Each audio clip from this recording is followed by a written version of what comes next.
ಓಂ ಶಾಂತಿ. ಇಂದಿನ ದಿನಾಂಕ 22/4/2026. ಪ್ರಾರ್ಥ ಮುರಳಿ ಬಾಪ್ತಾದ ಮಧುಬನ. ಮಧುರ ಮಕ್ಕಳೇ, ನೀವು ತಂದೆಯ ನೆನಪಿನಿಂದ ಅಕ್ಯುರೇಟ್ ಆಗಿರಿ. ಆಗ ನಿಮ್ಮ ಚೆಹರೆಯು ಸದಾ ಖುಷಿಯಿಂದ ಮಿಂಚುತ್ತಿರುತ್ತದೆ. ಪ್ರಶ್ನೆ: ನೆನಪಿನಲ್ಲಿ ಕುಳಿತುಕೊಳ್ಳುವ ವಿಧಿ ಯಾವುದು ಹಾಗೂ ಅದರಿಂದಾಗುವ ಲಾಭವೇನು? ಉತ್ತರ: ನೆನಪಿನಲ್ಲಿ ಕುಳಿತುಕೊಂಡಾಗ ಬುದ್ಧಿಯಿಂದ ಎಲ್ಲ ಉದ್ಯೋಗ ವ್ಯವಹಾರಗಳ ಪಂಚಾಯಿತಿಯನ್ನು ಮರೆತು ತನ್ನನ್ನು ದೇಹಿ ಎಂದು ತಿಳಿದು, ದೇಹ ಮತ್ತು ದೇಹದ ಸಂಬಂಧಗಳದ್ದು ದೊಡ್ಡ ಜಾಲವಿದೆ, ಆ ಜಾಲವನ್ನು ಪಾರು ಮಾಡಿ ದೇಹಾಭಿಮಾನದಿಂದ ದೂರ ಹೋಗಿ, ಅಂದರೆ ನಾನು ಸತ್ತರೆ ನನ್ನ ಪಾಲಿಗೆ ಜಗತ್ತೇ ಸತ್ತಂತೆ, ಜೀವಿಸಿದಂತೆಯೇ ಎಲ್ಲವನ್ನೂ ಮರೆತು ಒಬ್ಬ ತಂದೆಯ ನೆನಪಿರಲಿ. ಇದು ಅಶರೀರಿ ಸ್ಥಿತಿಯಾಗಿದೆ. ಇದರಿಂದ ಆತ್ಮದ ತುಕ್ಕು ಕಳೆಯುತ್ತಾ ಹೋಗುವುದು. ಗೀತೆ. ರಾತ್ರಿಯ ಪ್ರಯಾಣಿಕನೇ, ಸುಸ್ತಾಗಬೇಡ. ಓಂ ಶಾಂತಿ. ಮಕ್ಕಳು ನೆನಪಿನ ಯಾತ್ರೆಯಲ್ಲಿ ಕುಳಿತಿದ್ದೀರಿ. ಇದಕ್ಕೆ ಧ್ಯಾನದಲ್ಲಿ ಅಥವಾ ಶಾಂತಿಯಲ್ಲಿ ಕುಳಿತುಕೊಳ್ಳುವುದು ಎಂದು ಹೇಳುತ್ತಾರೆ. ಕೇವಲ ಶಾಂತಿಯಲ್ಲಿ ಕುಳಿತುಕೊಳ್ಳುವುದಲ್ಲ, ಅನುಭವ ಮಾಡುತ್ತಿದ್ದೀರಿ. ಸ್ವಧರ್ಮದಲ್ಲಿ ಸ್ಥಿತರಾಗಿದ್ದೀರಿ, ಆದರೆ ಯಾತ್ರೆಯಲ್ಲಿಯೂ ಇದ್ದೀರಿ. ಈ ಯಾತ್ರೆಯನ್ನು ಕಲಿಸುವಂತ ತಂದೆಯೂ ಜೊತೆಯಲ್ಲಿಯೂ ಕರೆದುಕೊಂಡು ಹೋಗುತ್ತಾರೆ. ಆ ಬ್ರಾಹ್ಮಣರು ದೈಹಿಕ ಯಾತ್ರೆಗೆ ಕರೆದುಕೊಂಡು ಹೋಗುವ ಮಾರ್ಗದರ್ಶಕರಾಗಿದ್ದಾರೆ. ನೀವು ಆತ್ಮಿಕ ಬ್ರಾಹ್ಮಣರಾಗಿದ್ದೀರಿ. ಬ್ರಾಹ್ಮಣ ವರ್ಣ ಅಥವಾ ಕುಲವೆಂದು ಹೇಳುತ್ತಾರೆ. ಈಗ ಮಕ್ಕಳು ನೆನಪಿನ ಯಾತ್ರೆಯಲ್ಲಿ ಕುಳಿತಿದ್ದೀರಿ. ಅನ್ಯ ಸತ್ಸಂಗಗಳಲ್ಲಿ ಅವರು ಕುಳಿತುಕೊಂಡರೂ ಸಹ ಗುರುವಿನ ನೆನಪು ಬರುವುದು. ಗುರುಗಳು ಬಂದು ಪ್ರವಚನವನ್ನು ತಿಳಿಸಿ ಎಂದು ಬುದ್ಧಿಯಲ್ಲಿರುತ್ತದೆ. ಅದೆಲ್ಲವೂ ಭಕ್ತಿ ಮಾರ್ಗವಾಗಿದೆ. ಇದು ನೆನಪಿನ ಯಾತ್ರೆಯಾಗಿದೆ. ಇದರಿಂದ ವಿಕರ್ಮಗಳು ವಿನಾಶವಾಗುತ್ತವೆ. ನೀವು ತುಕ್ಕನ್ನು ಇಳಿಸಿಕೊಳ್ಳಲು ನೆನಪಿನಲ್ಲಿ ಕುಳಿತುಕೊಳ್ಳುತ್ತೀರಿ. ತಂದೆಯ ಆದೇಶವಾಗಿದೆ, ನೆನಪಿನಿಂದಲೇ ತುಕ್ಕು ಇಳಿಯುವುದು. ಏಕೆಂದರೆ ನಾನೇ ಪತಿತ ಪಾವನನಾಗಿದ್ದೇನೆ. ನಾನು ಯಾರದೇ ನೆನಪಿನಿಂದ ಬರುವುದಿಲ್ಲ. ನಾನು ಬರುವ ಸಮಯವೂ ಸಹ ನಾಟಕದಲ್ಲಿ ನಿಗದಿಯಾಗಿದೆ. ಯಾವಾಗ ಪತಿತ ಪ್ರಪಂಚವು ಪರಿವರ್ತನೆಯಾಗಿ ಪಾವನ ಪ್ರಪಂಚವಾಗಬೇಕೋ, ಆದಿ ಸನಾತನ ದೇವಿ ದೇವತಾ ಧರ್ಮವು ಯಾವುದು ಪ್ರಾಯಲೋಪವಾಗಿದೆಯೋ ಅದನ್ನು ಪುನಃ ಬ್ರಹ್ಮರವರ ಮೂಲಕ ಸ್ಥಾಪನೆ ಮಾಡುತ್ತೇನೆ. ಈ ಬ್ರಹ್ಮರವರಿಗಾಗಿಯೇ ತಿಳಿಸಲಾಗಿದೆ. ಬ್ರಹ್ಮಸೋ ವಿಷ್ಣು ಸೆಕೆಂಡಿನಲ್ಲಿ ಆಗುತ್ತಾರೆ. ಮತ್ತೆ ವಿಷ್ಣುವಿನಿಂದ ಬ್ರಹ್ಮನಾಗುವುದರಲ್ಲಿ 5,000 ವರ್ಷಗಳು ಹಿಡಿಸುತ್ತದೆ. ಇವು ಸಹ ಬುದ್ಧಿಯಿಂದ ತಿಳಿದುಕೊಳ್ಳುವ ಮಾತುಗಳಾಗಿವೆ. ನೀವು ಶೂದ್ರರಾಗಿದ್ದವರೇ ಈಗ ಬ್ರಾಹ್ಮಣ ವರ್ಣದಲ್ಲಿ ಬಂದಿದ್ದೀರಿ. ನೀವು ಬ್ರಾಹ್ಮಣರಾಗುತ್ತೀರಿ. ಆಗ ನಿಮ್ಮಲ್ಲಿರುವ ತುಕ್ಕು ತೆಗೆಯಲು ಶಿವತಂದೆಯು ಬ್ರಹ್ಮರವರ ಮೂಲಕ ನಿಮಗೆ ಈ ನೆನಪಿನ ಯಾತ್ರೆಯನ್ನು ಕಲಿಸಿಕೊಡುತ್ತಾರೆ. ಈ ರಚನೆಯ ಚಕ್ರವು ಹೇಗೆ ಸುತ್ತುತ್ತದೆ ಎಂಬುದನ್ನಂತೂ ತಿಳಿದುಕೊಂಡಿದ್ದೀರಿ. ಇದರಲ್ಲಿ ನಿಧಾನವಾಗುವುದಿಲ್ಲ. ಈಗ ಇರುವುದು ಸಹ ಕಲಿಯುಗವೇ. ಈಗ ಕಲಿಯುಗದ ಆದಿ ಎಂದು ಅವರು ಕೇವಲ ಹೇಳುತ್ತಾರೆ. ಆದರೆ ತಂದೆಯು ತಿಳಿಸುತ್ತಾರೆ, ಇದು ಕಲಿಯುಗದ ಅಂತ್ಯವಾಗಿದೆ. ಘೋರ ಅಂಧಕಾರವಿದೆ. ನಿಮಗೆ ಇವೆಲ್ಲ ವೇದ ಶಾಸ್ತ್ರಗಳ ಸಾರವನ್ನು ತಿಳಿಸುತ್ತೇನೆ. ನೀವು ಮಕ್ಕಳು ಮುಂಜಾನೆಯಲ್ಲಿ ಕುಳಿತುಕೊಳ್ಳುತ್ತೀರೆಂದರೆ ನೆನಪಿನಲ್ಲಿ ಕುಳಿತುಕೊಳ್ಳಿ. ಇಲ್ಲದಿದ್ದರೆ ಮಾಯೆಯ ಬಿರುಗಾಳಿ ಬರುತ್ತದೆ. ಉದ್ಯೋಗ ವ್ಯವಹಾರಗಳ ಕಡೆ ಬುದ್ಧಿಯೋಗವು ಹೋಗುತ್ತದೆ. ಇದೆಲ್ಲವೂ ಹೊರಗಿನ ಪಂಚಾಯಿತಿ ಅಲ್ಲವೇ? ಹೇಗೆ ಜೇಡರ ಹುಳು ಎಷ್ಟೊಂದು ಜಾಲವನ್ನು ಕಟ್ಟುತ್ತದೆ, ಎಲ್ಲವನ್ನು ಆವರಿಸಿಕೊಳ್ಳುತ್ತದೆ. ದೇಹದ ಪ್ರಪಂಚವು ಎಷ್ಟೊಂದಿದೆ. ಚಿಕ್ಕಪ್ಪ, ದೊಡ್ಡಪ್ಪ, ಗುರು, ಗೋಸಾಯಿ, ಎಷ್ಟು ದೊಡ್ಡ ಜಾಲವು ಕಂಡುಬರುತ್ತದೆ. ದೇಹ ಸಹಿತವಾಗಿ ಇದೆಲ್ಲವನ್ನು ದೂರ ಸರಿಸಬೇಕಾಗಿದೆ. ಒಂಟಿ ದೇಹಿ ಆಗಬೇಕಾಗಿದೆ. ಮನುಷ್ಯರು ಶರೀರವನ್ನು ಬಿಟ್ಟಾಗ ಎಲ್ಲವನ್ನೂ ಮರೆತು ಹೋಗುತ್ತಾರೆ. ತಾವು ಸತ್ತರೆ ತನ್ನ ಪಾಲಿಗೆ ಜಗತ್ತೇ ಸತ್ತಂತೆ, ಈ ಪ್ರಪಂಚವೂ ಸಮಾಪ್ತಿಯಾಗಲಿದೆ ಎಂಬ ಜ್ಞಾನವು ಬುದ್ಧಿಯಲ್ಲಿದೆ. ತಂದೆಯು ತಿಳಿಸುತ್ತಾರೆ, ಜ್ಞಾನವನ್ನು ಹೇಳಲು ಬರದಿದ್ದರೆ ಕೇವಲ ನೆನಪು ಮಾಡಿ. ಹೇಗೆ ಈ ಬ್ರಹ್ಮ ತಂದೆಯು ತಂದೆಯನ್ನು ನೆನಪು ಮಾಡುತ್ತಾರೆ, ಕನ್ಯೆಯು ಪತಿಯನ್ನು ನೆನಪು ಮಾಡುತ್ತಾಳೆ, ಏಕೆಂದರೆ ಪತಿಯೇ ಪರಮೇಶ್ವರನಾಗಿ ಬಿಡುತ್ತಾರೆ. ಆದ್ದರಿಂದ ತಂದೆಯೊಂದಿಗಿನ ಬುದ್ಧಿಯು ಪತಿಯ ಕಡೆಗೆ ಹೊರಟು ಹೋಗುತ್ತದೆ. ಇಲ್ಲಂತೂ ಇವರು ಪತಿಯರಿಗೂ ಪತಿ ವರನಾಗಿದ್ದಾರಲ್ಲವೇ? ನೀವೆಲ್ಲರೂ ವಧುಗಳಾಗಿದ್ದೀರಿ. ಎಲ್ಲರೂ ಭಗವಂತನ ಭಕ್ತಿ ಮಾಡುತ್ತಾರೆ. ಎಲ್ಲ ಭಕ್ತಿನಿಯರು ರಾವಣನ ಬಂಧನದಲ್ಲಿದ್ದಾರೆ. ಅಂದಾಗ ಅವಶ್ಯವಾಗಿ ತಂದೆಗೆ ದಯೆ ಬರುತ್ತದೆ ಎಲ್ಲವೇ? ತಂದೆಯು ದಯಾಹೃದಯಿಯಾಗಿದ್ದಾರೆ.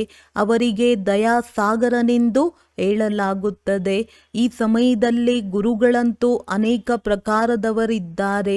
ಯಾರು ಸ್ವಲ್ಪ ಶಿಕ್ಷಣ ಕೊಡುವರೋ ಅವರಿಗೆ ಗುರುವೆಂದು ಹೇಳಿಬಿಡುತ್ತಾರೆ. ಇಲ್ಲಂತೂ ತಂದೆಯು ಸನ್ಮುಖದಲ್ಲಿ ರಾಜಯೋಗವನ್ನು ಕಲಿಸುತ್ತಾರೆ. ಪರಮಾತ್ಮನ ಹೊರತು ಮತ್ಯಾರಿಗೂ ರಾಜಯೋಗವನ್ನು ಕಲಿಸುವುದು ಬರುವುದೇ ಇಲ್ಲ. ಪರಮಾತ್ಮನೇ ಬಂದು ರಾಜಯೋಗವನ್ನು ಕಲಿಸಿದ್ದರು. ಮತ್ತೆ ಅದರಿಂದೇನಾಯಿತು ಇದು ಯಾರಿಗೂ ತಿಳಿದಿಲ್ಲ. ಗೀತೆಯ ಪ್ರಮಾಣವನ್ನು ಅನೇಕರು ಕೊಡುತ್ತಾರೆ. ಚಿಕ್ಕ ಕುಮಾರಿಯರೂ ಸಹ ಗೀತೆಯನ್ನು ಕಂಠಪಾಠ ಮಾಡಿಕೊಳ್ಳುತ್ತಾರೆ. ಆಗ ಅವರದ್ದು ಸ್ವಲ್ಪ ಮಹಿಮೆಯಾಗುತ್ತದೆ. ಗೀತೆಯೇನು ಮರೆಯಾಗಿಲ್ಲ. ಗೀತೆಗೆ ಬಹಳ ಮಹಿಮೆ ಇದೆ. ಗೀತಾ ಜ್ಞಾನದಿಂದಲೇ ತಂದೆಯು ಇಡೀ ಪ್ರಪಂಚವನ್ನು ಪರಿವರ್ತನೆ ಮಾಡುತ್ತಾರೆ. ನಿಮ್ಮ ಕಾಯವನ್ನು ಕಲ್ಪತರು ಕಲ್ಪವೃಕ್ಷದ ಸಮಾನ ಅಥವಾ ಅಮರವನ್ನಾಗಿ ಮಾಡಿಬಿಡುತ್ತಾರೆ. ನೀವು ಮಕ್ಕಳು ತಂದೆಯ ನೆನಪಿನಲ್ಲಿರುತ್ತೀರಿ. ತಂದೆಯ ಆಹ್ವಾನ ಮಾಡುವುದಿಲ್ಲ. ನೀವು ತಂದೆಯ ನೆನಪಿನಲ್ಲಿದ್ದು ಉನ್ನತಿ ಮಾಡಿಕೊಳ್ಳುತ್ತಿದ್ದೀರಿ. ತಂದೆಯ ಆದೇಶದಂತೆ ನಡೆಯುವ ಉಮಂಗವೂ ಇರಬೇಕು. ನಾವು ಶಿವ ತಂದೆಯನ್ನು ನೆನಪು ಮಾಡಿಯೇ ಭೋಜನವನ್ನು ಸ್ವೀಕರಿಸುತ್ತೇವೆ, ಅಂದರೆ ಶಿವ ತಂದೆಯ ಜೊತೆ ಸೇವಿಸುತ್ತೇವೆ. ಅಂಗಡಿಯಲ್ಲಿಯೂ ಅಲ್ಪ ಸ್ವಲ್ಪ ಸಮಯವು ಸಿಕ್ಕಿಯೇ ಸಿಗುತ್ತದೆ. ತಂದೆಗೆ ಪತ್ರ ಬರೆಯುತ್ತಾರೆ. ಕುರ್ಚಿಯ ಮೇಲೆ ಕುಳಿತುಕೊಂಡಾಗ ನೆನಪಿನಲ್ಲಿ ಕುಳಿತು ಬಿಡುತ್ತೇವೆ. ಅಧಿಕಾರಿಗಳು ಬಂದು ನೋಡುತ್ತಾರೆ. ಆಗ ಕುಳಿತಿದ್ದಂತೆಯೇ ಇವರು ಮಾಯವಾಗಿ ಬಿಡುತ್ತಾರೆ, ಅರ್ಥಾತ್ ಅಶರೀರಿಯಾಗಿ ಬಿಡುತ್ತಾರೆ. ಕೆಲವರ ಕಣ್ಣುಗಳು ಮುಚ್ಚಲ್ಪಡುತ್ತವೆ, ಇನ್ನೂ ಕೆಲವರ ಕಣ್ಣುಗಳು ತೆರೆದಿರುತ್ತವೆ. ಇನ್ನೂ ಕೆಲವರು ಈ ರೀತಿ ಕುಳಿತಿರುತ್ತಾರೆ. ಅವರಿಗೆ ಏನೂ ಕಾಣುವುದಿಲ್ಲ. ಹೇಗೆ ಮಾಯವಾದಂತೆ ಇರುತ್ತಾರೆ ಅಂದರೆ ತಂದೆಯು ಅವರ ಬುದ್ಧಿಯ ದಾರವನ್ನು ಸೆಳೆದರು. ಅವರು ಮೋಜಿನಲ್ಲಿ ಕುಳಿತಿರುತ್ತಾರೆ. ಅವರೊಂದಿಗೆ ನಿಮಗೆ ಏನಾಯಿತೆಂದರೆ ಯಾರಾದರೂ ಕೇಳುತ್ತಾರೆ, ಆಗ ನಾವು ತಂದೆಯ ನೆನಪಿನಲ್ಲಿ ಕುಳಿತಿದ್ದೆವು ಎಂದು ಹೇಳುತ್ತಾರೆ.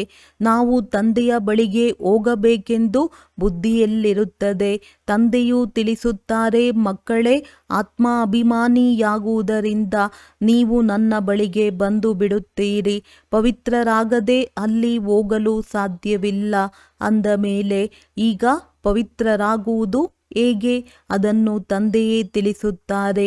ಮನುಷ್ಯರು ತಿಳಿಸಲು ಸಾಧ್ಯವಿಲ್ಲ. ನೀವು ಅಲ್ಪ ಸ್ವಲ್ಪ ತಿಳಿದುಕೊಂಡಿದ್ದರೆ ಅನ್ಯರ ಕಲ್ಯಾಣವನ್ನು ಮಾಡುವಿರಿ.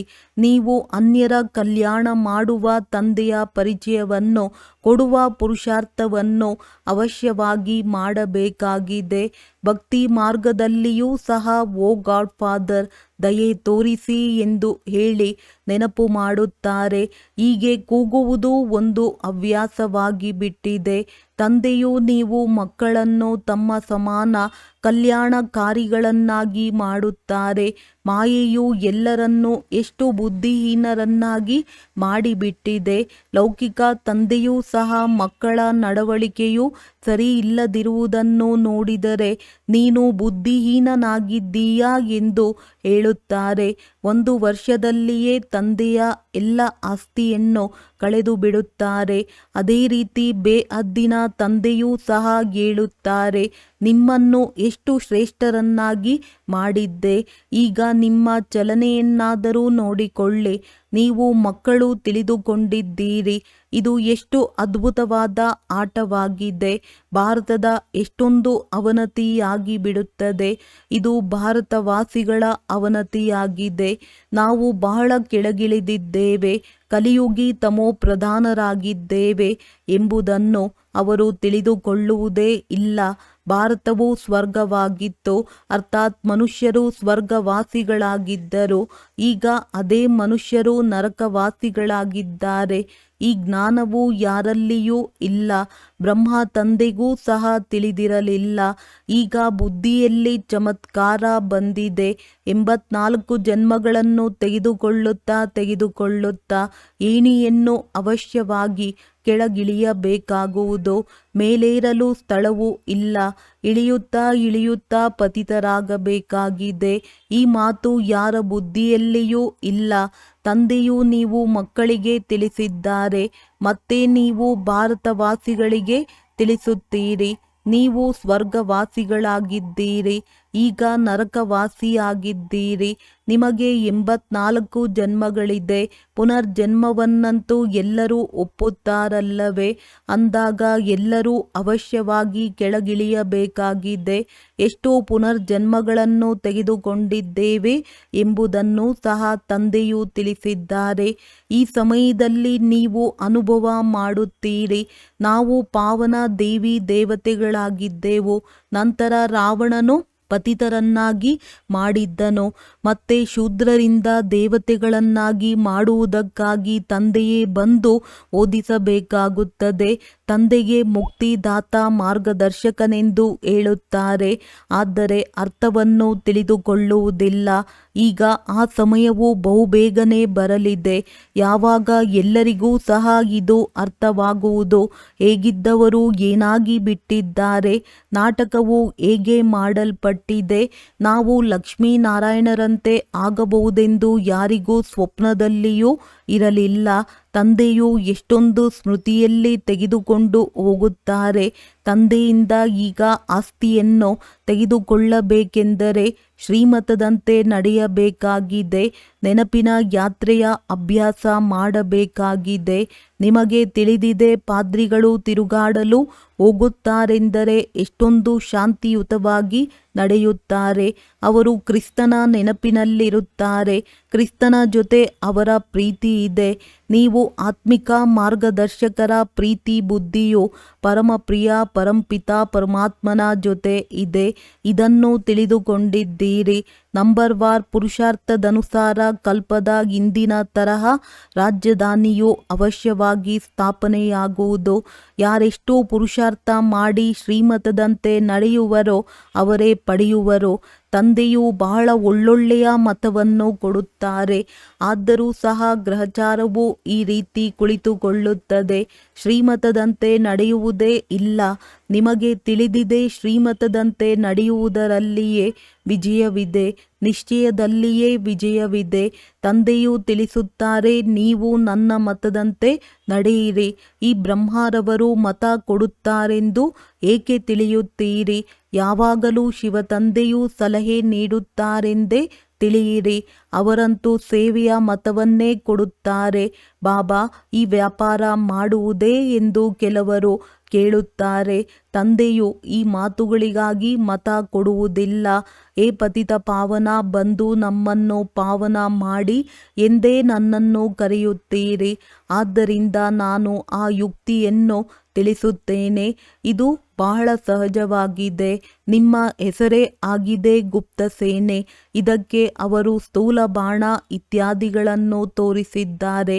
ಆದರೆ ಇದರಲ್ಲಿ ಬಾಣ ಇತ್ಯಾದಿಗಳ ಮಾತಿಲ್ಲ. ಇದೆಲ್ಲವೂ ಭಕ್ತಿ ಮಾರ್ಗವಾಗಿದೆ. ತಂದೆಯು ಬಂದು ಸತ್ಯವಾದ ಮಾರ್ಗವನ್ನು ತಿಳಿಸುತ್ತಾರೆ. ಇದರಿಂದ ನೀವು ಅರ್ಧಕಲ್ಪ ಸತ್ಯಖಂಡದಲ್ಲಿ ಹೋಗುತ್ತೀರಿ. ಅಲ್ಲಿ ಮತ್ಯಾವುದೇ ಖಂಡವಿರುವುದಿಲ್ಲ. ಯಾರಿಗೆ ತಿಳಿಸಿದರೂ ಸಹ ಅವರು ಒಪ್ಪುವುದೇ ಇಲ್ಲ. ಕೇವಲ ಭಾರತವೇ ಇರಲು ಹೇಗೆ ಸಾಧ್ಯ ಎನ್ನುತ್ತಾರೆ. ಕ್ರಿಸ್ತನಿಗೆ 3000 ವರ್ಷಗಳ ಮೊದಲು ಭಾರತವು ಸ್ವರ್ಗವಾಗಿತ್ತು. ಆಗ ಮತ್ಯಾವುದೇ ಧರ್ಮಗಳಿರಲಿಲ್ಲ. ನಂತರ ವೃಕ್ಷವು ವೃದ್ಧಿ ಹೊಂದುತ್ತಾ ಇರುತ್ತದೆ. ನೀವು ಕೇವಲ ತಮ್ಮ ತಂದೆಯನ್ನು, ತಮ್ಮ ಧರ್ಮ ಕರ್ಮವನ್ನು ಮರೆತು ಹೋಗಿದ್ದೀರಿ. ಒಂದು ವೇಳೆ ತನ್ನನ್ನು ದೇವಿ ದೇವತಾ ಧರ್ಮದವನೆಂದು ತಿಳಿದುಕೊಂಡಿದ್ದೇ ಆದರೆ ಅಶುದ್ಧ ಪದಾರ್ಥಗಳನ್ನು ಸೇವಿಸುವುದೇ ಇಲ್ಲ. ಆದರೂ ಸೇವಿಸುತ್ತಾರೆ, ಏಕೆಂದರೆ ಆ ಗುಣವಿಲ್ಲ. ಆ ಕಾರಣ ತಮ್ಮನ್ನು ಹಿಂದೂಗಳೆಂದು ಹೇಳಿಕೊಳ್ಳುತ್ತಾರೆ. ಇಲ್ಲವಾದರೆ ನಮ್ಮ ಹಿರಿಯರು ಇಷ್ಟು ಪವಿತ್ರರಾಗಿದ್ದಾರೆ ಮತ್ತು ನಾವು ಪತಿತರಾಗಿ ಬಿಟ್ಟಿದ್ದೇವೆ ಎಂದು ಸಂಕೋಚವಾಗಬೇಕು. ಆದರೆ ತಮ್ಮ ಧರ್ಮವನ್ನೇ ಮರೆತು ಬಿಟ್ಟಿದ್ದಾರೆ. ನೀವೀಗ ಡ್ರಾಮಾದ ಆದಿ ಮಧ್ಯ ಅಂತ್ಯವನ್ನು ಚೆನ್ನಾಗಿ ತಿಳಿದುಕೊಂಡಿದ್ದೀರಿ. ಯಾವುದೇ ಮಾತಿದ್ದರೆ ನೀವು ಇದನ್ನು ಹೇಳಬಹುದು. ಈ ಮಾತನ್ನು ತಂದೆಯು ನಮಗೆ ಇನ್ನೂ ತಿಳಿಸಿಲ್ಲ. ಇಲ್ಲದಿದ್ದರೆ ವ್ಯರ್ಥ ಮಾತುಗಳಲ್ಲಿ ತಬ್ಬಿಬ್ಬಾಗುತ್ತಾರೆ. ಆದ್ದರಿಂದ ತಿಳಿಸಿ, ನಾವಿನ್ನೂ ಓದುತ್ತಿದ್ದೇವೆ. ಎಲ್ಲವನ್ನು ಈಗಲೇ ಅರಿತುಕೊಂಡರೆ ಮತ್ತೆ ವಿನಾಶವಾಗಿ ಬಿಡುವುದು. ಆದರೆ ಇಲ್ಲ, ಇನ್ನೂ ಸಮಯವಿದೆ. ನಾವು ಓದುತ್ತಿದ್ದೇವೆ. ಅಂತಿಮದಲ್ಲಿ ಸಂಪೂರ್ಣ ಪವಿತ್ರರಾಗಿ ಬಿಡುತ್ತೇವೆ. ನಂಬರ್ ವಾರ್ ಪುರುಷಾರ್ಥದನುಸಾರ ತುಕ್ಕು ಕಳೆಯುತ್ತಾ ಹೋಗುವುದು. ಸತೋಪ್ರಧಾನರಾಗಿ ಬಿಡುತ್ತೀರಿ. ಮತ್ತೆ ಈ ಪತಿತ ಪ್ರಪಂಚದ ವಿನಾಶವಾಗುವುದು. ಪರಮಾತ್ಮನು ಎಲ್ಲಿಯೋ ಅವಶ್ಯವಾಗಿ ಬಂದಿದ್ದಾರೆ, ಮತ್ತೆ ಗುಪ್ತವಾಗಿದ್ದಾರೆ ಎಂಬ ಮಾತನ್ನು ಇತ್ತೀಚೆಗೆ ಕೆಲವರು ಹೇಳುತ್ತಾರೆ.